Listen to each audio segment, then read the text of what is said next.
आपल्यासोबत माजी खासदार विनायक राऊत आहेत. राऊत साहेब, काय सांगाल? जर बघितलं तर तुमचे शिवसेनेचे जिल्हाप्रमुख वैभव नाईक आहेत, त्यांची ACB चौकशी सुरू आहे. एका बाजूला ACBची चौकशी वैभव नाईक यांची सुरू आहे. राजन साळवी आता शिंदे सेनेत गेले, त्यांची मात्र ACB चौकशी बंद झाली. कसं पाहते आपण?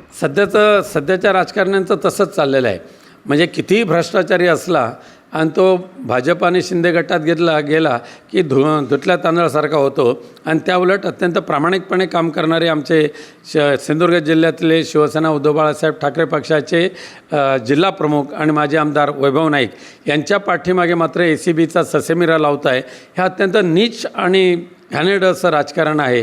पण मला खात्री आहे अशा या घाणेरड्या राजकारणाला पुरून उरण्याची ताकद वैभव नाईक यांच्यामध्ये आहे.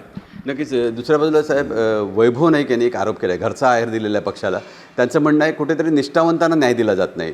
जर त्यांनी म्हटलं आहे की जर बाळा मानेंची उमेदवारी डिक्लेअर करताना जर सगळेजण एकत्र येऊन आपण निर्णय घेतला असता तर आज हा प्रकार घडला नसता. पक्षाला त्यांनी घरचा आहेर दिलेला आहे. नाही, त्याच्यामध्ये बाळमानेने केलेली चापलूशी हे कारण आहे.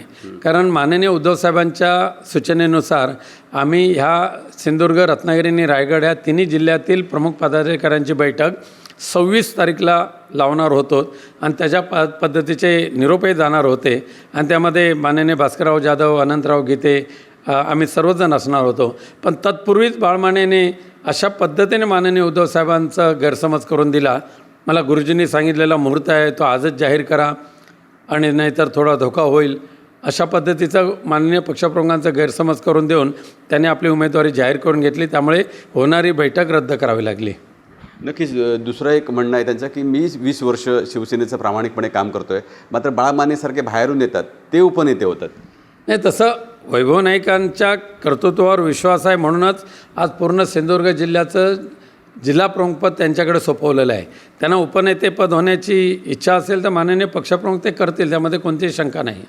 एकूणच जर बघितलं तर तुम्ही मान्य करता का कुठेतरी ठाकरे गटामध्ये सध्या जर बघितलं तर कोकणात समन्वय नाही आहे? समन्वय अधिक करण्याची आवश्यकता आहे, त्यामध्ये कोणतीच शंका नाही आहे. पुढच्या काळात कशा पद्धतीने पक्ष संघटना बळकट करण्यासाठी प्रयत्न करणार? कारण असं बघितलं तर निष्ठावंत कुठेतरी नाराज होताना दिसत आहेत. नाही, निष्ठावंतांच्याच ताकदीवर शिवसेना उद्धव बाळासाहेब ठाकरे पक्षाची प्रगती चाललेली आहे. त्यामुळे निष्ठावंतांना कुठेही डावललं जाणार नाही. दुर्दैवाने कुठे दुर्लक्ष होत असेल तो दूर करून त्यांचा समन्वय घडवून आणण्यासाठी आम्ही प्रयत्न करू. धन्यवाद. तर हे होते विनायक राऊत. त्यांनी म्हटलं आहे की पक्षामध्ये जो समन्वय आहे तो राखून पुन्हा एकदा पक्ष संघटना बळकट करण्यासाठी प्रयत्न करणार आहोत. विकास गावकर, TV9 मराठी, सिंधुदुर्ग.